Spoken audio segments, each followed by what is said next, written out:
Welcome to EconTalk, part of the Library of Economics and Liberty. I'm your host, Russ Roberts of George Mason University and Stanford University's Hoover Institution. Our website is econtalk.org, where you can subscribe, find other episodes, comment on this podcast, and find links and other information related to today's conversation. Our email address is mail@econtalk.org. We'd love to hear from you.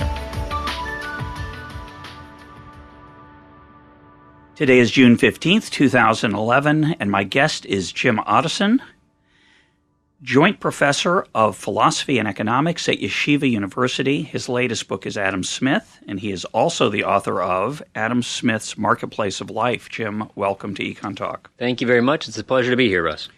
Our topic for today is, not surprisingly, it's Adam Smith. We're going to talk about a number of issues that Jim has insight into, and I want to start with something that, as a very amateur student of Smith, I find confusing at times, which is David Hume. David Hume is a famous philosopher. Yep. I took a number of philosophy classes in college, so I know I read some Hume and I heard of him. He is Adam Smith's good friend.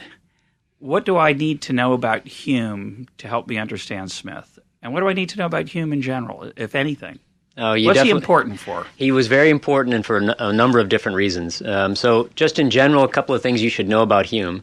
He was one of the principals, alongside Adam Smith and a few others, of the Scottish Enlightenment. That's this period in the 18th century in Scotland, which was a period of really astonishing learning. The people who were at the forefront of almost every discipline of human inquiry were in Scotland during the 18th century. It was really an astonishing period.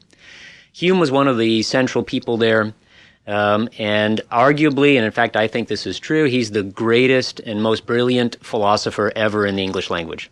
And that's saying a lot. And this, of course, that includes people like John Locke, who had preceded him, and all of the greats who've come after that. One of the things about Hume that's interesting is because he was as brilliant as he was, he never spent a whole lot of time on any one topic. So he wrote one of the great works of philosophy as a fairly young man, a treatise of human nature. As he says, it fell dead born from the presses. Nobody paid any. He said he couldn't even excite any enthusiasm from the zealots about it. So he spent a little bit of time later on in his life breaking it up into different smaller pieces. That he rewrote them in ways that he thought might be more palatable. And then he was the author of numerous essays, most of which are just absolutely brilliant. Also a still influential multi-volume history of England. So quite a bit of stuff from Hume. A couple of philosophical things that you should know about Hume. He's generally regarded as a skeptic, quote unquote. That's a little more complicated than you might think, but the general view of Hume is that he was interested in and explored the limits of human cognition. He thought that it was often the case that people believed they were able to know things that they in fact weren't able to know. And that insight he pursued in many different ways in his essays and his longer works. One of them with respect to what we now think of as the philosophy of science. So one of Hume's one of his insights that we still pay a lot of attention to is a question about what we know about causality. When we see that X happens and when X happens, Y happens, do we perceive a cause? So Hume thought, no, we don't perceive a cause. What we perceive is two events. One happens and another happens. What we now call correlation. Correlation. So suppose every time you see X, then there's Y. And suppose you've seen it 100 times. Does it follow from that the next time you see X, there must necessarily be Y? And his answer is no. Now, it may be true. But based on what we're able to perceive, what we can observe in the world, we can't know with certainty that Y will ensue the next time we see X. So this was a level of skepticism that other philosophers hadn't quite worked out in the way that he worked out. Now, Hume is not a fool. As he said, one of my favorite sayings of his is, amidst all your philosophy, be still a man. So even if as a metaphysician, we want to know what exactly are the limits of human knowledge, but don't forget that when you leave your office, go have a beer and hang out with your friends, and you're still a human being. Correct, yeah. But this skepticism that about the limits of human knowledge, this, as I said, affected a lot of his thinking. And another major area that affected is, Hume, who was clearly the most brilliant philosopher of his time, and by the time he was middle-aged, he was also the most famous intellectual in Scotland and one of the most famous in all of Britain. never had an academic job. He was put up for the professor of moral philosophy at the University of Glasgow, wanted to have the job, but he was denied the job because he was a skeptic. And the view was at the time that you couldn't very well be a professor of moral philosophy unless you professed morality, moral philosophy, and you couldn't really profess morality if you weren't a certain kind of Christian. And because Hume had expressed very skeptical ideas about what we can know about God and what we can know about the designer of the world, he was thought to be unfit to hold the position. So he never did hold the position, which is it was something of a disappointment to him. But Hume was a lifelong bachelor. We have some evidence that he had interests in various ways. He may have even proposed to at least one person. There's a perhaps apocryphal story about him having proposed to a woman who said no because he was too fat. He was a bit of a rotund man.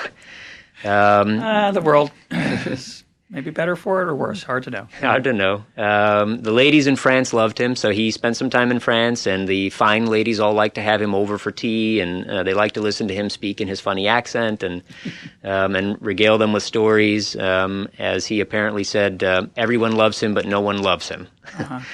So he's a bachelor, but he came to know Smith when Smith came to Edinburgh in the 1750s, after Adam Smith had received his education. He returned to Edinburgh, started giving some lectures on what we think were what would eventually become the material of the theory of moral sentiments, which was published for the first time in 1759. He got to know Smith, and Hume got to know each other there. And during the time Smith then later on was working on The Wealth of Nations, and then throughout the rest of their lives, they were very close friends.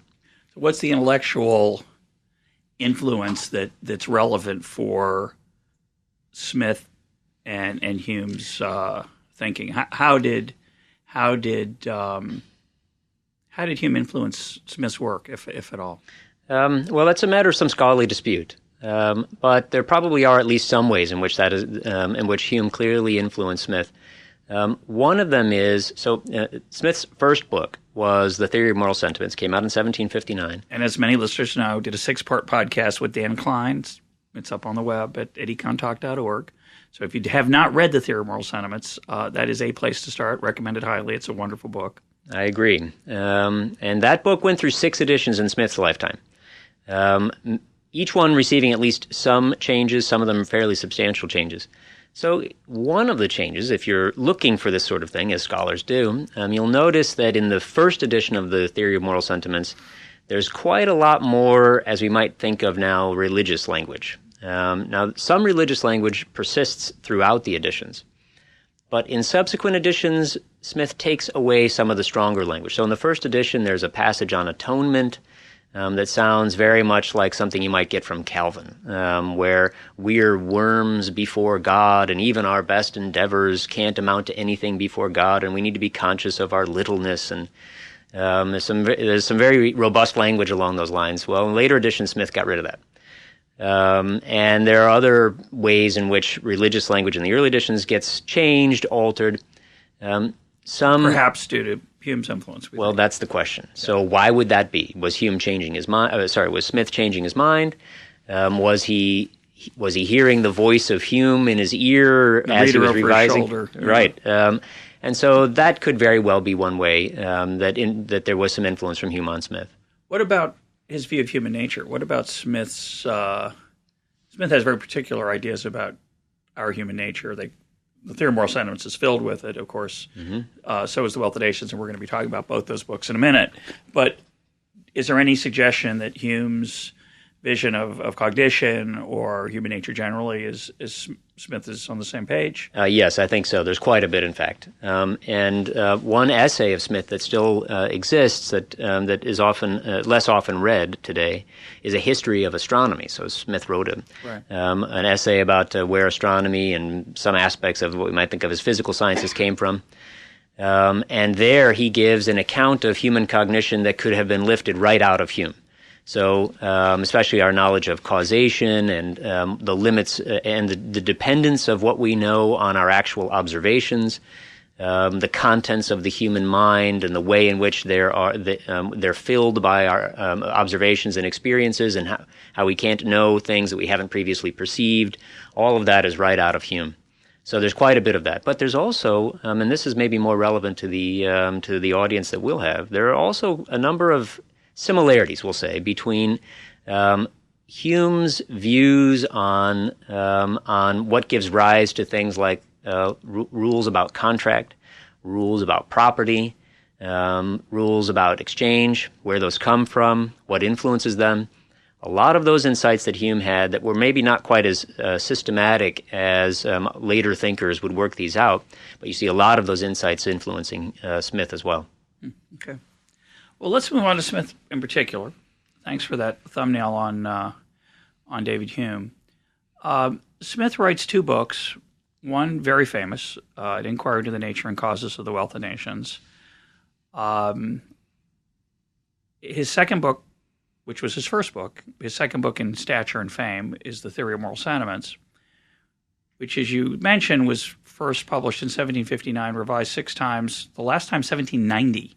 Right. Shortly before he died. Shortly before he died. So The Theory of Moral Sentiments brackets The Wealth of Nations in a certain sense. It's both written before and after. Right. And a number of people have raised what has come to be called the Adam Smith problem. And let's turn to that, which is that, to take a caricature of the problem, The Wealth of Nations is about the virtues of being self-interested, and The Theory of Moral Sentiments is about the virtues of being altruistic, benevolent, and respected by your peers. They seem to be written, you could argue, by 2 different people. Clearly were written by the same person. No one, I mean, has suggested that one of those books was ghost-written under Smith's name, which is a way some people solve these kind of problems with really old books. But in this case, that was not the case here. It's not a plausible story. They're both very well written, I would add. A lot of things that Smith wrote, he was not the first person to write about the concepts that he writes about, and yet his treatment survives and thrives, partly because I think he's such a great stylist as a writer of English. Mm-hmm. So he writes these 2 books that seem to be, one way you could either say they're orthogonal to each other, or they're even contradictory in terms of their view of human nature. What's your take? Well, it is a big issue, and for full disclosure, I myself have contributed to the discussion. So Sure. People have been talking about this. In the 19th century, it was initially German scholars who claimed to have found this problem. And being very imaginative with their terms, they called it das Adam Smith Problem. Yeah. And then as this issue came down to English-speaking scholars in the end of the 19th century and going into the 20th century, of course, English-speaking scholars being much more imaginative, they called it the Adam Smith Problem. There you go.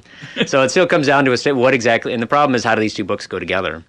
And one thing to think about is, if they are contradictory, let's assume for a second that there is some kind of contradictory account of human nature or a contradictory account of human motivation. If they are, that really speaks very poorly for Smith, because it wasn't just. I mean, he only published 2 books in his lifetime. Correct. It was just these 2 books. Yeah, and he spent a lot of time on both of them. And as you said, one book, The Theory of Moral Sentiments, he was revising throughout most of his adult lifetime, including all the way up until just shortly before he died. And The Wealth of Nations, he also went through 3 editions, and he made changes. So he was revising the 2 books side by side. First edition of The Wealth of Nations is 1776. 1776. Roughly. Do you know the third one? 1789. Whoa. Wow. So these were being revised by him at the same time. Yeah. So if they were contradictory, boy, that doesn't speak well for Smith. He put on one hat. He was wearing some kind of There was the Jekyll and the Hyde Adam Smith. Different tartan plaid cape when he was writing each one. Yeah. Right. Now that being said, so I think we can reject out of hand, or I reject out of hand, the idea that they're contradictory. That's not a very charitable interpretation of how to put the 2 books. That being said, there are some curiosities. For example, in The Wealth of Nations, which is the second one, he never refers to his first book. Yeah, that's fascinating. So there's no reference at all to the only other book he wrote. Or vice versa, right? Yes, that's true. And there's also no reference in The Wealth of Nations to many of the central concepts that he develops in The Theory of Moral Sentiments, like the impartial spectator. Which briefly describe. Well, in the theory of moral sentiments, the impartial spectator is the name Smith gives to the kind of heuristic device we can use for figuring out whether what we're thinking about doing is the thing we ought to do or not.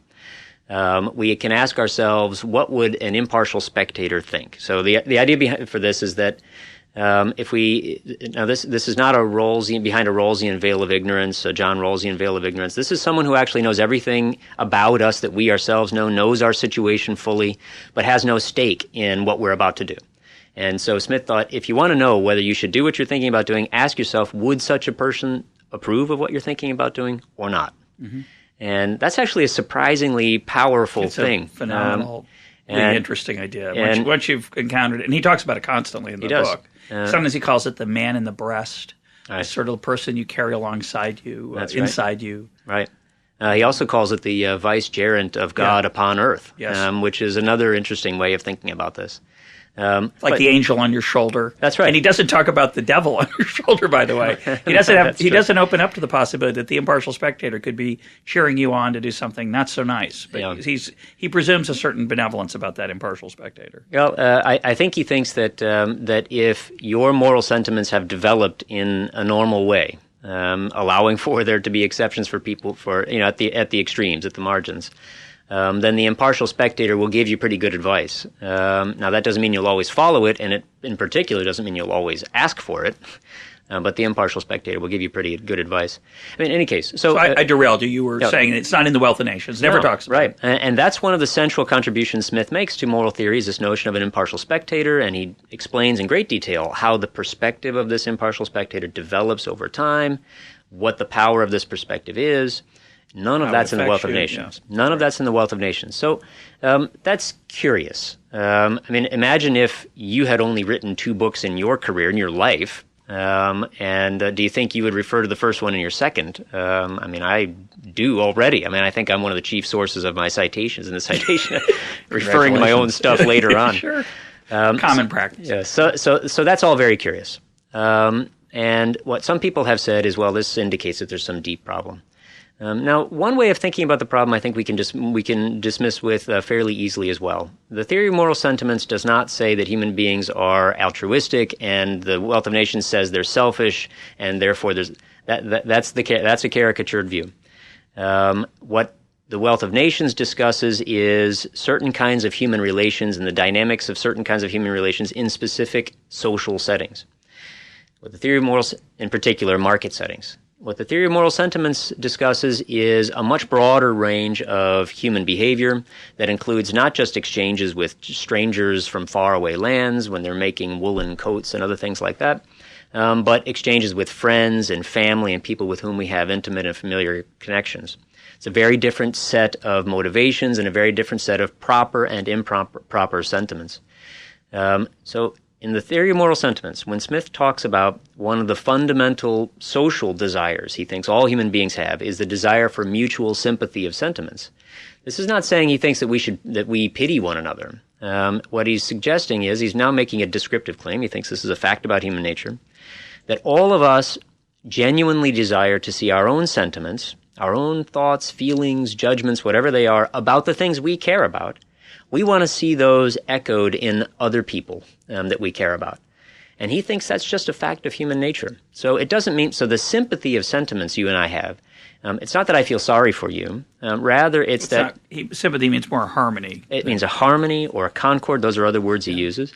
So it means that if you and I see someone else behaving, suppose we go to a lecture, and the lecturer's giving a talk, and I lean over to you during the lecture and I say, boy, this guy's full of it, isn't he? And you say, boy, I actually think it's brilliant.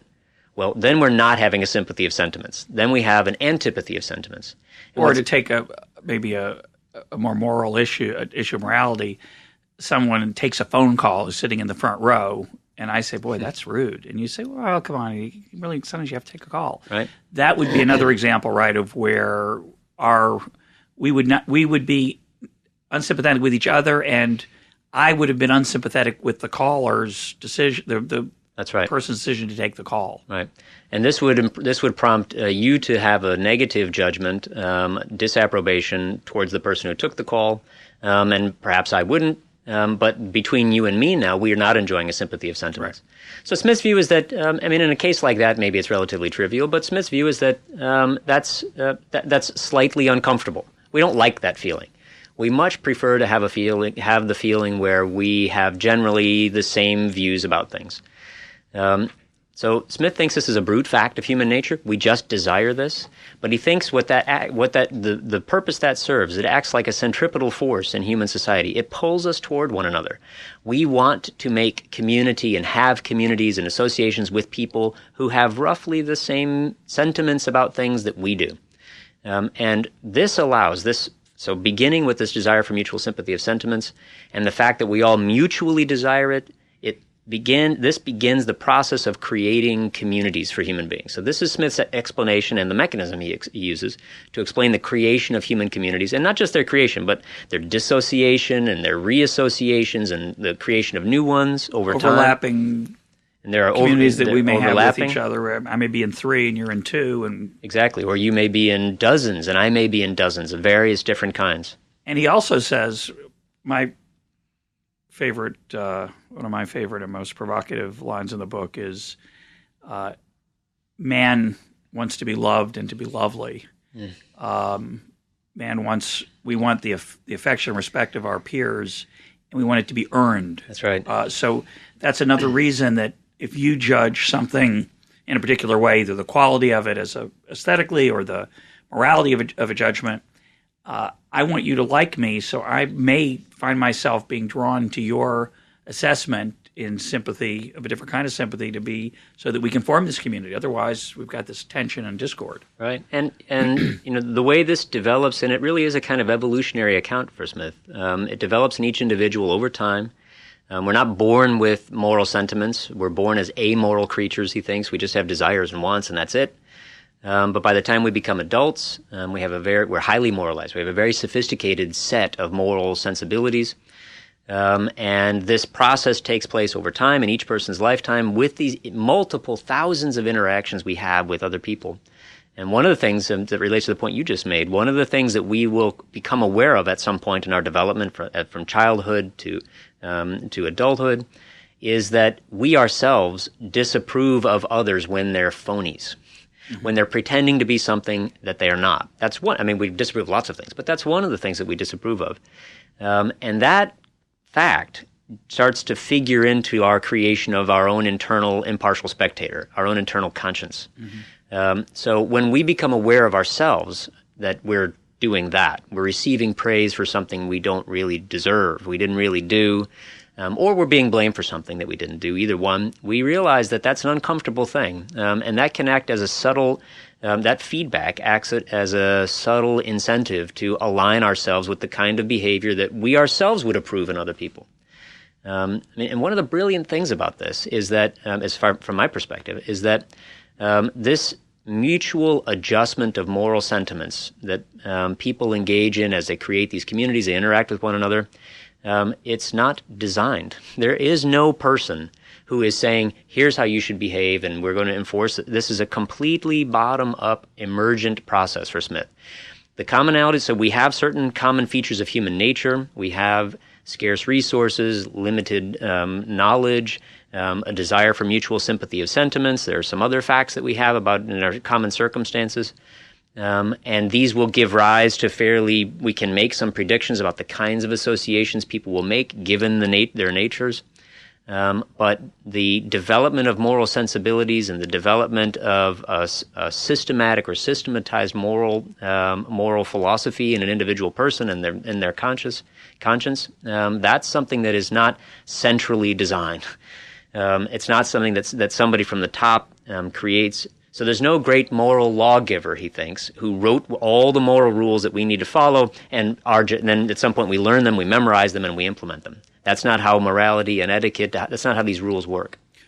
In that sense, of course, he's very Hayekian, right? Or influenced Hayek, presumably, his understanding of these kind of social norms, traditions, all kinds of things that Hayek defends, even though on certain individual cases they might not make sense to us. At the same time, Smith finds a divine source for the mechanism. He says the all-wise author of nature, I think he calls him, put these urges in us to be liked and to be respected by others. The other comment I wanted to make is that your remark about phoniness, he's very aware of the fact that we self-deceive. Yes. And that although we don't want to be seen as phonies in our own eyes, we also may be blind to that. We may, he says, if we saw how others saw us, we couldn't live for an instant. It would be too painful, right? Because we'd see that sometimes we're phony or pretentious or whatever. Right. And then the other line I always remember is, bold is the surgeon whose hand doesn't tremble when he operates on himself, which he quotes as an aphorism of the day. It must have been a well-known, it seems that's how he quotes it. Mm-hmm. And so even though we want to be authentic, we want to be loved and lovely, we want to earn the respect of others, it's possible that sometimes we deceive ourselves and don't fix the flaws that others see in us. Absolutely. So we're also naturally partial, as he says. We're partial to ourselves. Yep. We're also partial to the people we love and to our family and friends. We're partial to them as well. And we tend to want to take our own perspective over the perspective of others. And that's even in good faith. Even if we're trying to be objective, that's a natural part of our psychological makeup. But for Smith, what this means is that, as he says, intercourse with others, meaning communication, society with other people, is absolutely crucial for the proper and healthy development of moral sensibilities, because other people won't be inclined to indulge you quite as much as you are. So having regular exchange and experience with other people, seeing how they judge not only oneself but others as well, this is a necessary corrective to our own partiality and other kinds of partialities. We see how people who don't have a particular stake in my life or in me, how they judge my behavior. That's absolutely crucial. And in fact, that's a deep part of the explanatory mechanism that Smith develops. You may remember that he has this thought experiment in the Theory of Moral Sentiments about a solitary islander. He asks whether, if it were possible for a man to grow from childhood to adulthood without any interaction with another person, grew up on an island, never exchanged a word or a thought with another human being, Smith asks... It's the Tarzan yes, conceit, right? Or the Robinson, or sort of a Robinson Crusoe, except a Robinson Crusoe from birth. Yeah, correct. Not just shipwreck, too. So Smith asks the question, would such a person have properly moral sensibilities? And Smith's answer is no. What he might have is likes and dislikes. This tastes good to me. That doesn't taste good. I like this bird. I don't like that bird. I like this flower. I don't. Yes, that you might have. Sunrise more than sunset. Sure, that's all fine. But this was improper of me to have done? No. Would have no idea about that. And the reason for that, he thinks, is because he doesn't, as Smith says, have the mirror that society gives to us of our own behavior. So yes, we're partial to each other, but it's not just that we're partial. It's that talking with others, interacting with others, actually creates the process of a moral agency. We become moral agents when we interact with one another. And if we're not, to the extent that we're not doing that, we're diminished in our moral agency. So none of this is in The Wealth of Nations, except there's a little bit of it. To my eye. So yes. So part of the argument, in fact, a central part of the argument that I made in my book that you mentioned, Adam Smith's Marketplace of Life, is that what Smith was getting at in the Theory of Moral Sentiments was not just the particular explanation, very detailed and rich, sophisticated explanation of human moral psychology, but also what he was interested in is trying to account for large-scale human social institutions. Where do these rules come from? And how is it that human beings can observe rules without being aware that they're observing them? How is it that rules can change over time without anybody being in control or of the process? There's no memo that goes out. There's no memo that goes out. Says, don't cut in line at the grocer. It just comes to be the way we behave. Yep, it's part and parcel of our lives. In fact, it's so much a part of our lives that we don't even notice it. One of his favorite examples that you may recall from the Theory of Moral Sentiments, which he mentions several times, is joke telling. He says, isn't it interesting that there are rules about jokes? There are rules about what jokes are appropriate, what jokes are inappropriate. And it's not just that there are rules, that these rules are exquisitely sensitive to context. So a joke that might be completely inappropriate in one context might be perfectly appropriate in another context. And every one of us knows immediately what that is. We have without even really thinking about it, you can think of jokes that would be inappropriate and appropriate.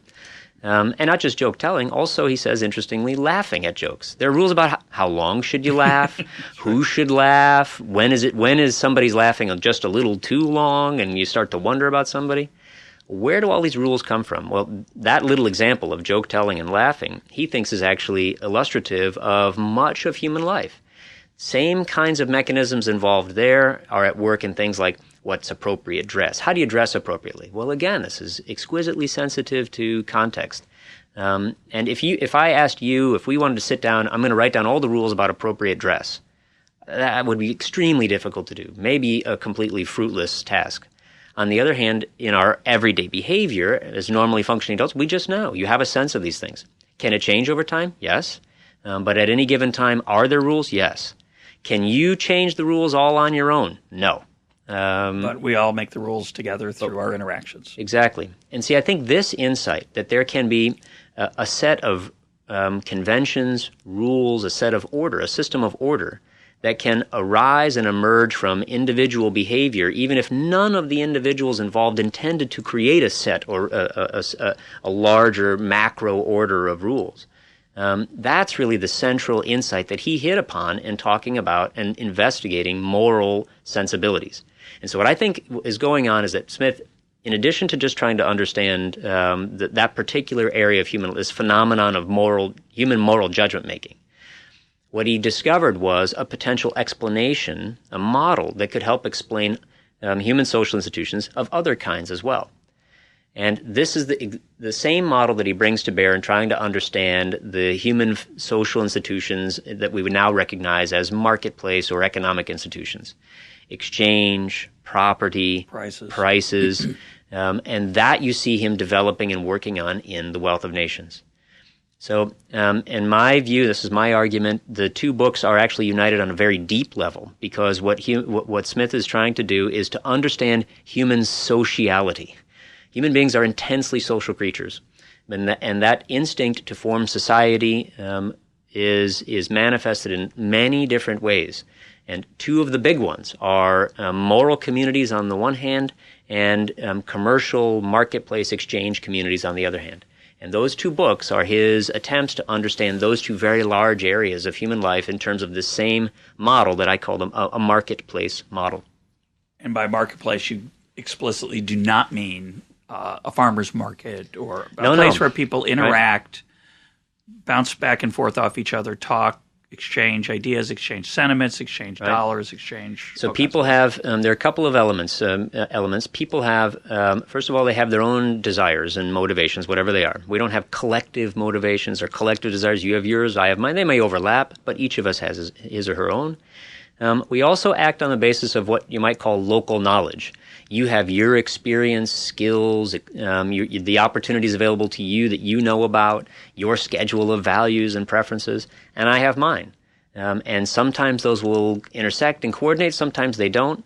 But we're each of us looking to satisfy our own desires, our own interests, our own goals, which are not just, they can be making money or profit, but that's certainly not the only thing they are. There are many other things.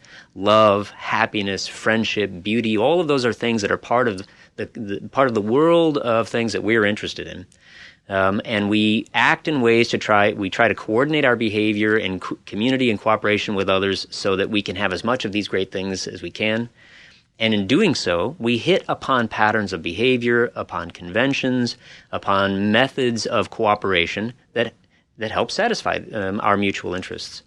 And that's what I call a marketplace model. So that kind of understanding of where these conventions, institutions can come from, as opposed from being written by the omniscient lawgiver, not Solon or someone who wrote down all the laws and we just follow them.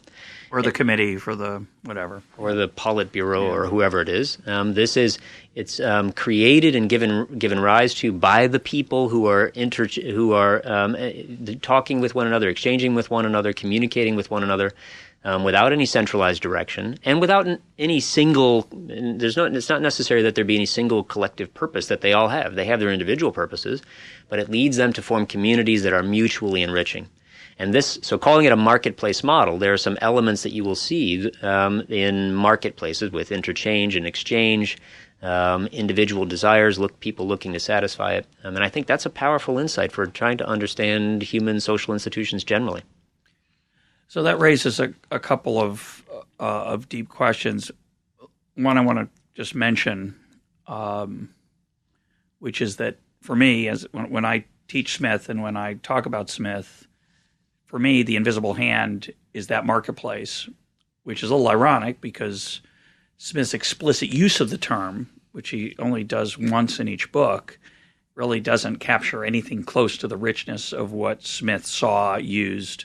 And it would have been nice if he'd written it a little more explicitly, right? His use of the term in The Wealth of Nations is that it's great for domestic investors tend to invest in their local economies rather than far away because there's less certainty, and when they invest in foreign stuff, so they're led as if by an invisible hand to provide lots of local capital. In the theory of moral sentiments, he says people's eyes are bigger than their stomachs. They try to accumulate wealth. It doesn't really make them any happier than they are. They can't really consume all the stuff they acquire, but they're led by an invisible hand to create employment opportunities for other people.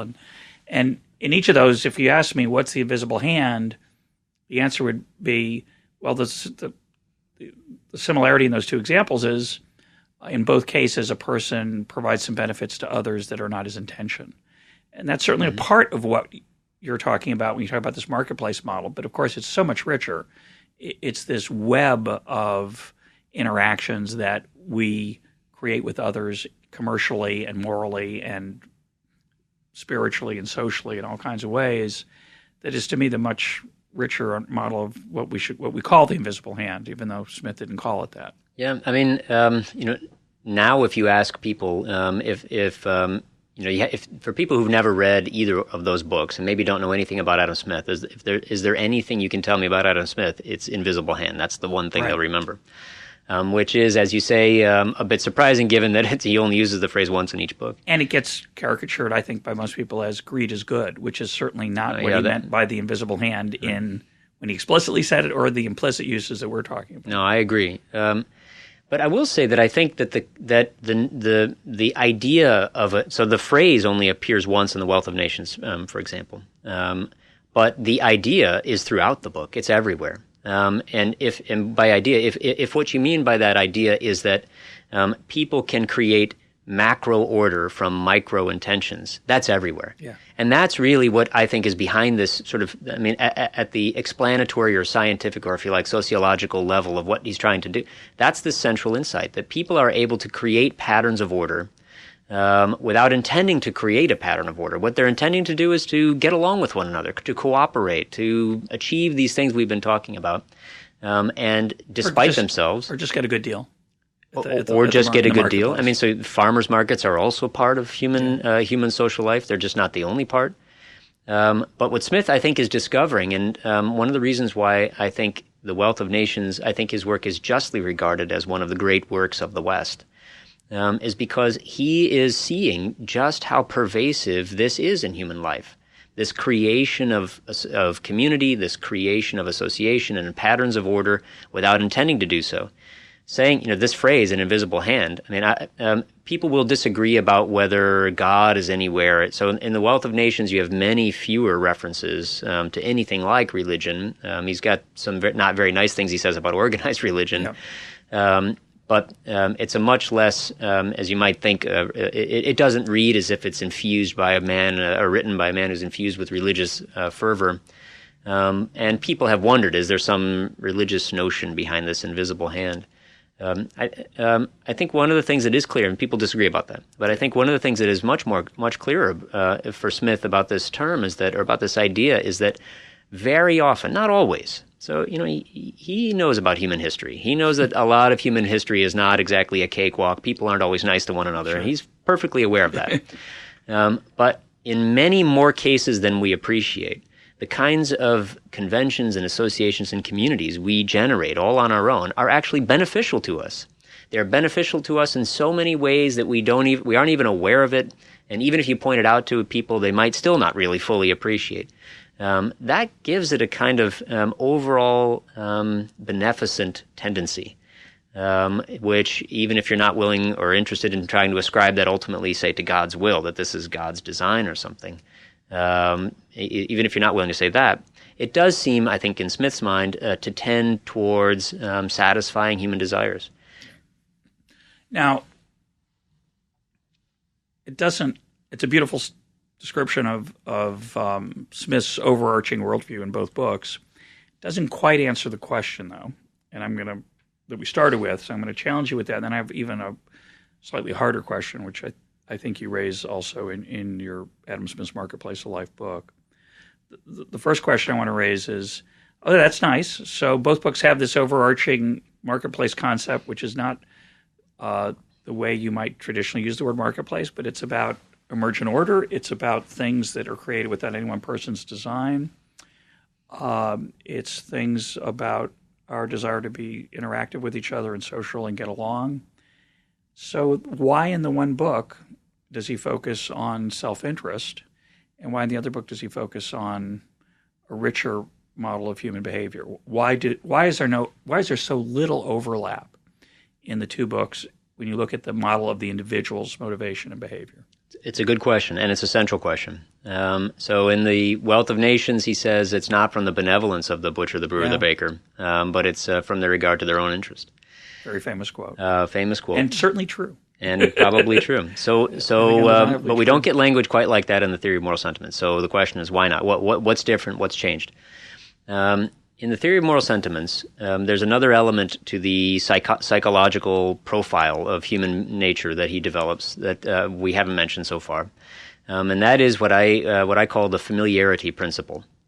And what I mean by the Familiarity Principle is Smith argues that the more familiar we are with another person, that is, the more we know about another person, their hopes and dreams and aspirations, their peccadillos, the things about them that make them who they are, the more likely you are to have an actual, a natural and actual, a real affection for them. You're more likely to be concerned about their welfare if you know more about them.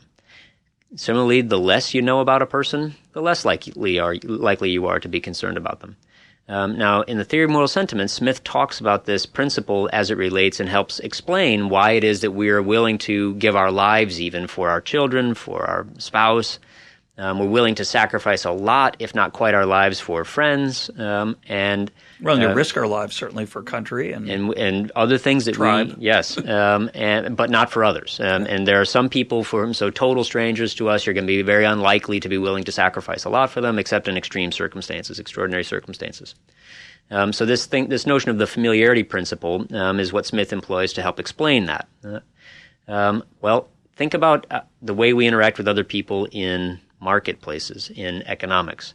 Right at the beginning of The Wealth of Nations, he's got this beautiful allegory of the woolen coat, he says. Extraordinary. Where he says, imagine the woolen coat that the meanest and lowest day laborer is wearing.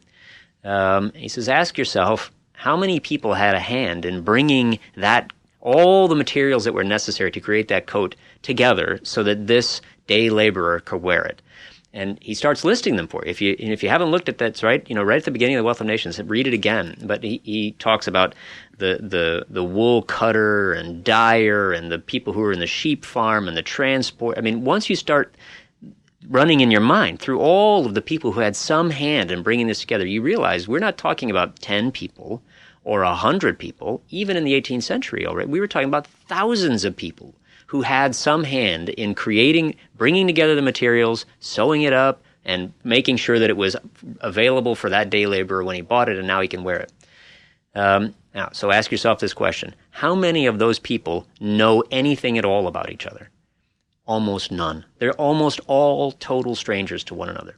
So that model is what captures most of the dynamic interaction, Smith thinks, of what goes on in large-scale commercial associations. Where there's a division of labor. Where there's extensive division of labor, right. Tribal, local production. Exactly, and that's the difference. So we're transitioning in the 18th century, and right under Smith's nose, what he's witnessing is a transition from very small, localized communities to larger-scale communities that are interacting with others in far-flung places around the world. And one of the challenges that that's going to pose is that these people are strangers to us. Maybe not just strangers. Maybe it's worse. Maybe we think they have the wrong religion. They're the wrong color. Yeah. They're the wrong whatever it is. What's going to enable us to still cooperate with them in such a way that we can get that woolen coat for the day laborer? In situations like that, the familiarity principle tells us that our natural instinct will be don't ask yourself what would benefit them personally, because that's the kind of relationship you have with your spouse, with your friend, with someone you know. When it's a stranger, instead it's a different kind of dynamic, a different set of motivations that's involved. So in The Wealth of Nations, what Smith thinks is that what we do is, in cases like that, we respect what he calls the rules of justice, which are very simple. The rules of justice, don't kill anybody, don't steal from anybody, and honor your promises, honor your contracts. Beyond that, all of our mutual interaction will pretty much be based on what will satisfy our individual interests. The beauty of those large-scale, far-flung cooperative ventures, these things called markets, is that even if people aren't acting with actual love towards one another, you love your children and your spouse, not the person that you don't even know on the other side of the earth who's helping make your goods and services. So in that case, both of us are acting with respect to our own self-interest, what's going to give us the biggest return on our investments, and how can we get what we would like, whatever it is. And the markets can coordinate that. They can channel that self-interest in such a way that I don't have to go conquer somebody, kill them to get what I want. You don't have to do any of that. All you have to do is want what you would like, cooperate with other people who are acting on their own local knowledge, on their own self-interest, and this can give rise to a much larger scale of cooperation and a much greater level of satisfying of human interests. So the Wealth of Nations is about that kind of cooperation and that kind of large-scale satisfaction of human society, and that naturally will be based primarily, although not exclusively, but primarily on self-interest. So I think that really explains the difference in the different tones and discussions of motivations in the two books. It's interesting that Hayek, in The Fatal Conceit, a quote that we've mentioned a number of times on the program, is really a different way of saying this, which is, it's interesting he doesn't reference Smith. He says basically when we're dealing with our family, and he says we have to be schizophrenic. He says we're dealing with our family and our friends, we act one way, and if we act that way, we'd like to take that motivation to society at large, but that leads to tyranny, he says, and death. And similarly, if we take the motivations of the strangers and the interactions we have commercially, we try to bring them into the family, we ruin our families. Right. And I think Smith's saying, he's not literally saying it, but it's the same point, which is we obviously treat our friends and family very differently than we treat the butcher and the baker. Now, if it's a small town, the butcher and baker starts to become part of it. If we interact with them a lot, we learn about their flaws and then the relationship might change. It gets a little different. And or if the butcher is your brother-in-law, right, and then things might be a little different. He might advance me some money that he wouldn't do in a big city where he's not as trusting and confident I'll pay it back. Right. And not as concerned, and more concerned that I'll pay it back. So that is one way to think about it. Now, there's a harder part to the Adam Smith problem, which I think I got from you in your book. You can correct me, although I may have read it more recently than you. When did the Marketplace of Life come out? Adam Smith's Marketplace 2002. Okay, I read it about 3 months ago. But there's this other seeming inconsistency in Smith, which is related to what you've called the Adam Smith problem, which is the following. In the Theory of Moral Sentiments, he says in many places that the striving after wealth is a fool's game, that acquiring stuff, trying to get rich, the beggar in the sunshine can be just as happy as the rich man. He has a lot to say about the happiness literature that's 200 years down the road. And yet in The Wealth of Nations, he talks about all the virtues of people trying to better themselves and how that leads to growth, which is, of course, the fundamental focus of that book. Why is there growth? Modest as it was, right? The irony of the book to me is, one of the ironies is that he's on the cusp of the greatest explosion of the Wealth of Nations that we've ever known and that human history would ever see. And he's talking about such a small little incline when an enormous mountain is coming of growth. But he seems to be a little bit schizophrenic about whether the human, which he accepts, the human desire for acquisition, whether that's healthy or not healthy. Yeah, and that may well have been an actual development in his thought. So this passage about the beggar on the side of the road, enjoying as much peace that the kings are fighting for, and there's a certain romanticism that's going on there about what the life of a poor person really is like. That we might forgive him for when he's writing as a young man. But I think, and here's one place where I will raise a criticism of Smith that I think is a legitimate criticism to raise. In the theory of moral sentiments, he seems to equate happiness with a kind of tranquility. Serenity. Yeah. Comfort with awareness of what... Being content, not striving for more.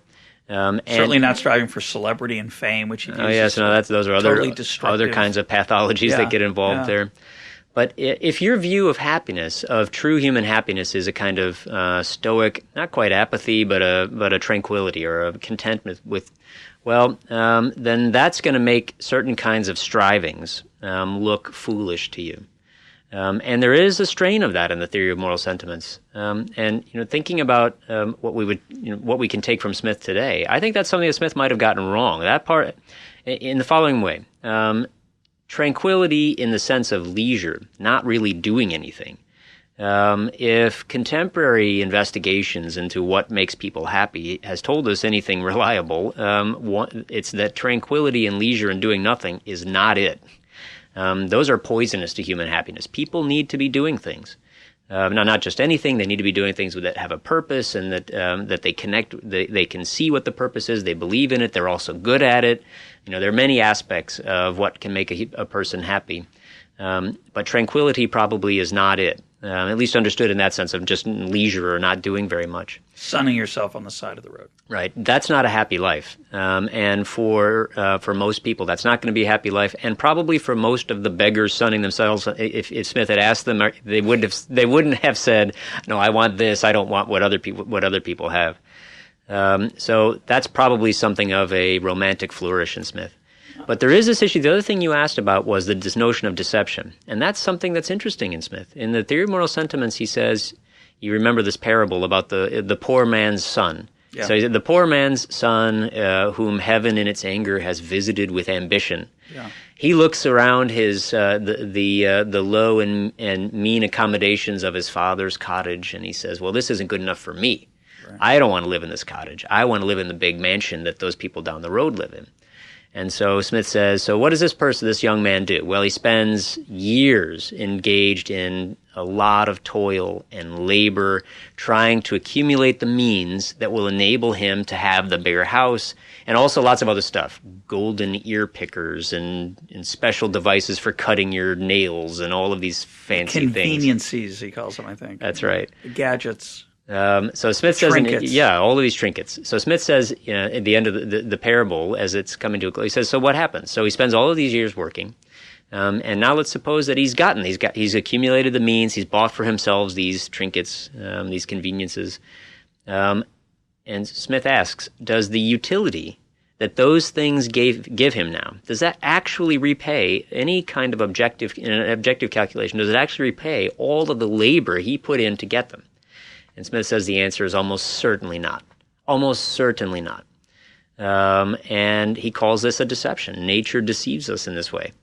Now, what's interesting is that Smith says, after he tells this story, he says, but it's really a good thing that nature deceives us like this. Correct. Yeah. Because it's this ambition that has led to the building of temples and bridges, and it's all civilization to civilization. Basically.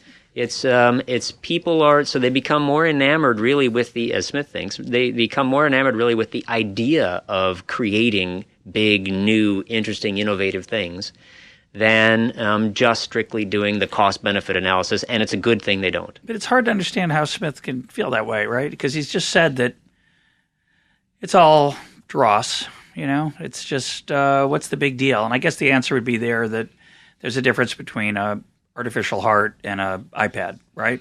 an iPad's lovely, but it's not as important as an artificial heart. But the urge to make both is coming from the same human place, I guess, would be the argument. Yeah, and I think that if you thought that true human happiness was in contentment, was in tranquility, well, then all that striving really would be just totally pointless. He says something quite similar to that explicitly in his the parable about the king's favorite, who when the favorite says to the king, what are you going to do? He says, I'm going to do all this conquering stuff, and he has all these plans, and then finally says, and when you've done all that, what are you going to be able to do? So I'll be able to sit around with some friends and have a good conversation over a bottle of wine. Yeah. And he says, and what's stopping you from doing that right now? And the answer is nothing. So why don't you just enjoy the bottle of wine and don't go through all the trouble? Yeah. And the answer is we like to do stuff. Yeah. And that's something that I think Smith came to understand more than he did earlier on in his life. That human happiness is not that a part of being happy for human beings, maybe not true for other creatures, but for human beings, we need to be active and doing things. And there isn't probably going to come a time in many of our lives, at least not early in our lives, when we just stop and say, okay, I have enough now, I don't want anything else. It's just not part of human nature. So even if it doesn't directly repay in some kind of, as I say, the cost-benefit analysis, tranquility probably isn't the important part of human happiness that Smith, at least earlier in his life, thought it was.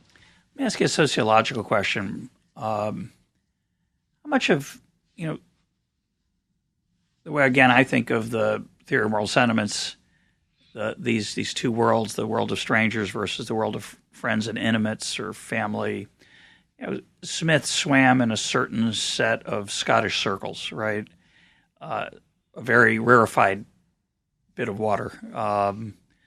It's the great intellectuals of his day. Mm-hmm. Those were the people whose respect he wanted and earned, presumably with his achievements and his insights and his company. It's not in 1776, 1759, 1790. That world is not a very typical world for the human race of its day. He was really, again, on the cusp of something that was going to become more common, which would be the prosperity that allowed a middle class to emerge. It was just starting to emerge in Britain.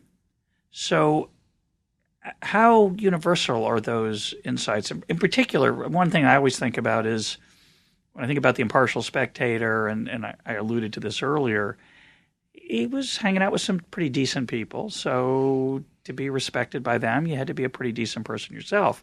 We could imagine a different set of impartial spectators who maybe would feel differently about what was the right thing to do. Mm-hmm. What are your thoughts on that? Yeah, it's a real and deep question. Is there an objectivity to the moral standards that develop in the way that Smith explained, at least on my interpretation of Smith? He writes as if there is. He writes as if there is. So there are a couple of things we can say on his behalf, I think, even today, looking back a couple of centuries later. Some aspects of human nature seem to be relatively fixed. So even accepting the theory of evolution, evolution doesn't happen in periods of decades or even hundreds of years. It happens over thousands and thousands of years. So for all intents and purposes, human nature is probably pretty much the same in the 18th century as it is in the 21st century. And what are the things that matter? Well, so here are a couple of claims that Smith makes that you'd have to accept. We live in a world of scarce resources. We desire mutual sympathy of sentiments with people we care about. We tend to be more concerned about the people we know more about than the people we know less about. We have benevolence, but it's limited, and we usually can be counted on to act in our own self-interest as we might imperfectly understand it.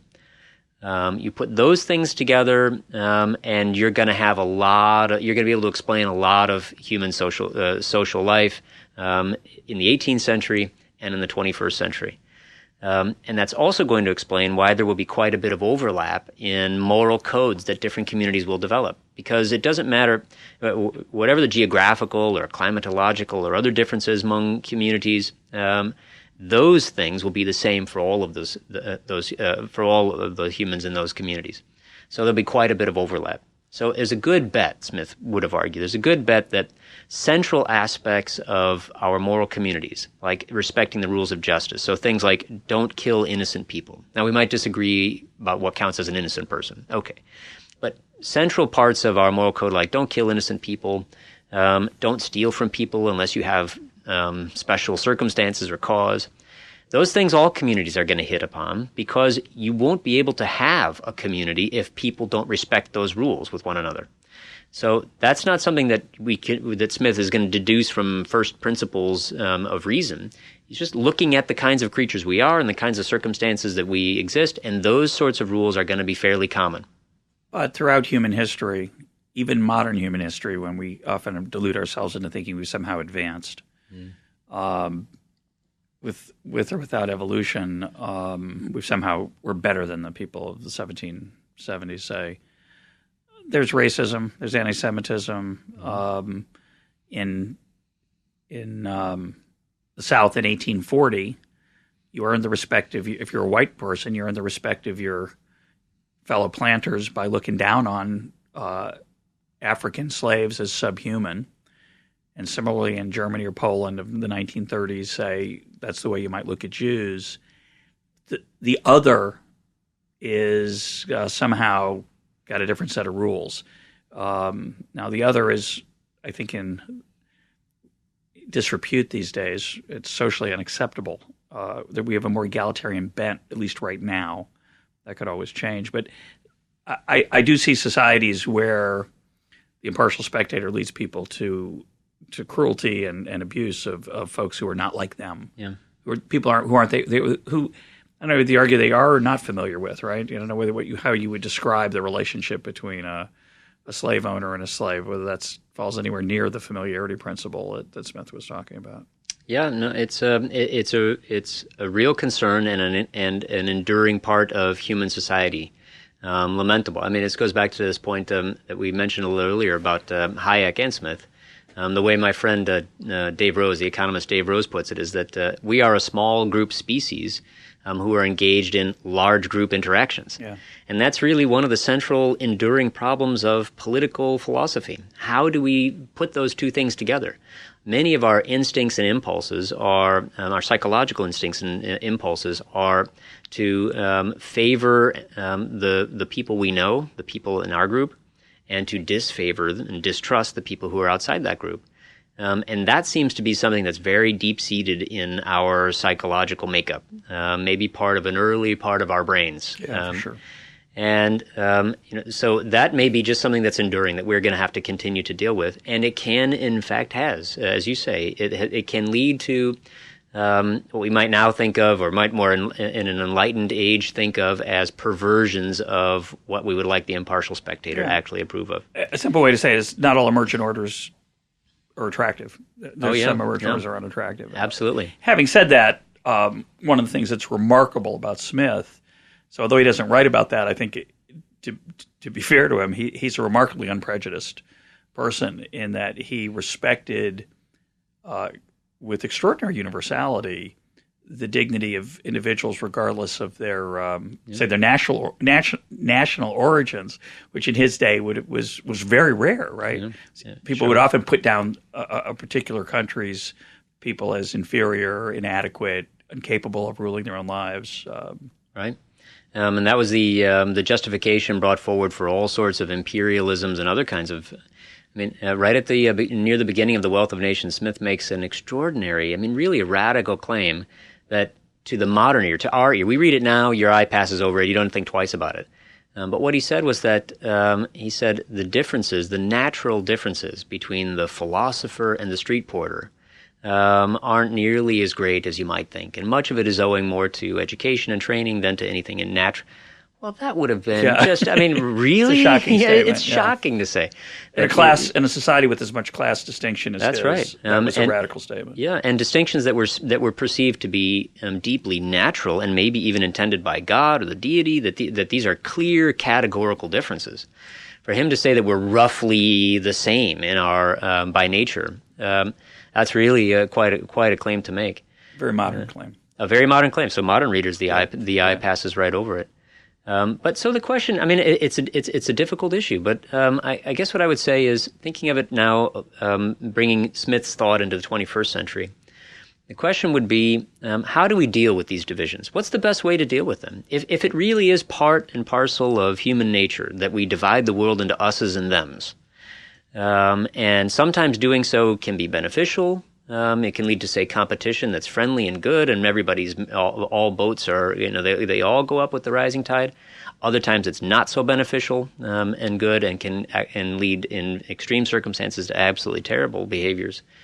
How do we address this? What's the best way to mitigate this and to steer more of the competitive behavior and the us versus them into productive channels as opposed to unproductive channels? Well, one way is to allow and even encourage more and more interaction on more and more levels with people who are different from us. And that's the commercial order. That's what the commercial order does. It makes us all deeply and pervasively interdependent on one another. So even if in your heart of hearts you really don't like people who have those views or those beliefs or look like that, you may come to see that you're actually dependent on them and how they serve you in various important ways. Yeah. And they'll see the same thing about you. Now, will that get rid of animosities? No. We are fallen creatures after all, and we're imperfect, and there will always be. So we shouldn't ever compare what we're proposing to perfection, because that's impossible. You have to think about what's the best among the actually available alternatives. And I think the Smithian today would say market and commercial orders, while always imperfect, people will still always make mistakes, and there will be these kinds of divisions. Rough dealing. There will be, yes, there will be rough dealing. That's true. But on the other hand, there are lots of incentives to mitigating and softening those edges and encouraging cooperation that's actually mutually beneficial, and discouraging interactions that are antagonistic or that are mutually destructive. We're a little over time, but I'd like to give you a chance to talk about, in your new book, Adam Smith, you talk about what Smith got right and wrong. So why don't we close with that, if we can. I don't know how long the list will go, whether I'll agree with all of it. Take a shot at it. Well, there's a long list of things Smith got right, I think, and a much shorter list of things he got wrong, which is really to his enormous credit, I think, and which helps justify his position in the canon of great thinkers. One of the things that I suggest in that book that he got wrong, I already mentioned, and that's his notion of happiness as tranquility. There, I think he made a mistake there. One other thing I'll mention that I think that the consensus is now that he got wrong about was his notion of the dependence of value on labor. Yep. He seemed to think that human labor was something that was sort of universally quantifiable. We could measure units of labor, and that the value of goods or values of services could be understood in terms of labor. And that notion, I think I'm right, you can correct me if I'm wrong, but I think I'm right in saying that modern economics has completely thrown that over. And that's probably one thing that Marx learned from Smith. Yeah. I think Smith might actually have had what I would call a subjective labor theory of value, which is a little bit more subtle and maybe not quite as obviously wrong as, say, the Marxian version. But in any case, I think that probably was a wild goose chase, trying to figure out how value could connect to labor. But the list of things that he got right, that's very long. And I'll just mention two quick things. One is, as you were saying earlier, he was writing right at the cusp of the beginning of what we might think of as global market societies. So he really had no way of knowing what kinds of things that who could possibly have imagined the kinds of things that markets could provide for us, and the ways that markets could allow for us to raise our level of standards of living, all the goods and services. There's no way he could have known. But he did seem to have a kind of optimism that the extent to which we allowed things like free trade, we respected people's property, all people's, even the lowest and least among us, their property too, and we give people a wide scope of latitude to do with their own labor, time, talents, treasures, possessions as they individually see fit, good things will come. And he did seem to have, and this is my view, he did seem to have an optimism that things will work out. I might not be able to predict exactly what will happen, but I think things will work out, and probably better than they would have worked out if we empowered a man of system, as he calls it, or some central planner to organize all of our efforts, all of our labors. And boy, I think he was right in spades. I think history has absolutely vindicated that more than he could possibly have imagined. Sure. And even if everything else he said was wrong, that one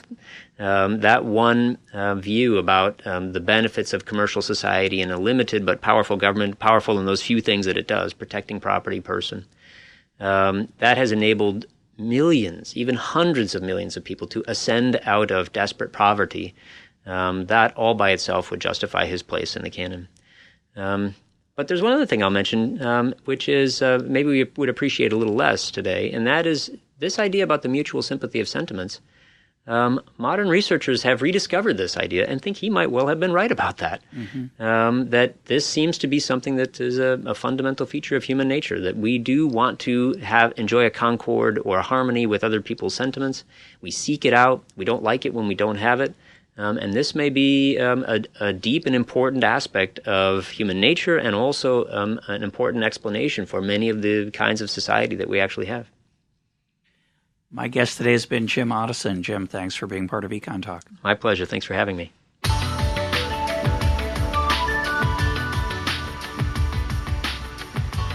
This is EconTalk, part of the Library of Economics and Liberty.